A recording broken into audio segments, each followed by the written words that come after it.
Online learning has become so important and popular. Two young Nigerians have combined the power of technology with storytelling by developing an innovative e-learning app that tells African children's stories in their native language. CGTN's Deji Badmus has that story.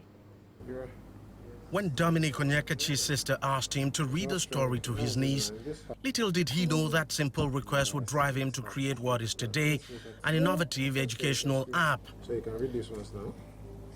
Dominic searched his sister's mini library at home, and none of the storybooks he found there caught his fancy. None of the books reflected African societies, and none has black characters, which is what Dominic wanted. So I took one day, I went to the market, and there were tons of stories in the markets, but very, very few African stories. So after like 4 hours of scouring bookshops in Balogun, I think, I could only get one story that was African. It was even African animals, not even people, for instance. So I felt that was problematic, so I decided to write a story for her. So when I wrote the first story and got my friend, my other co-founder, to illustrate it, she liked it. Her friends liked it too. I wrote another one. And I decided that it's a problem that I didn't need to solve only for my niece. It's a problem that a lot of girls, a lot of boys all over Africa and Nigeria had too. So I decided to develop a lot of these stories and put it on an app, make it available in multiple indigenous languages so that people everywhere and anywhere can access the stories.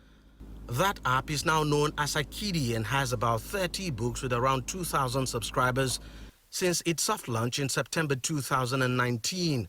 And despite just being in its testing phase, Akiddie is already the biggest e-library of books in indigenous languages in Nigeria. A narrative in a story can go a long way in shaping the mind of children. The shows that children watch now, the books they read now about white people, about white things, can show them the possibilities that can happen, but it can also give them an excuse not to aspire to those possibilities. So I think we need to buy into the ownership of values and ownership of culture, and that is exactly what Akiddie does. It's an ownership that everybody, or a story that everybody in Nigeria can buy into. With 3 languages translated, we're able to reach 80% of Nigeria's population. With a subscription fee of as low as $3, young children can have access to the books available on the app.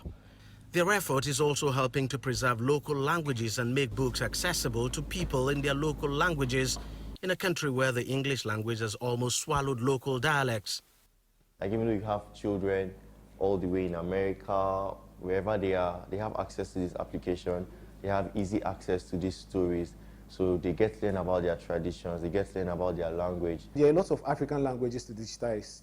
We can digitize Swahili, that's over 600 million people in East Africa speak, Zulu and Xhosa, and all these other African languages. So I think digitizing African languages and making sure that Africans in diaspora can be able to be literate in African languages is a very big impact sub-point for Akiddie. Despite their modest success, they say funding still remains a big challenge.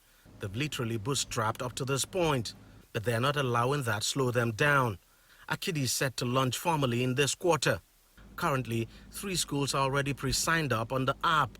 The projection is to have around 50,000 subscribers by the end of 2020. Deji Badmus, CGTN, Lagos, Nigeria.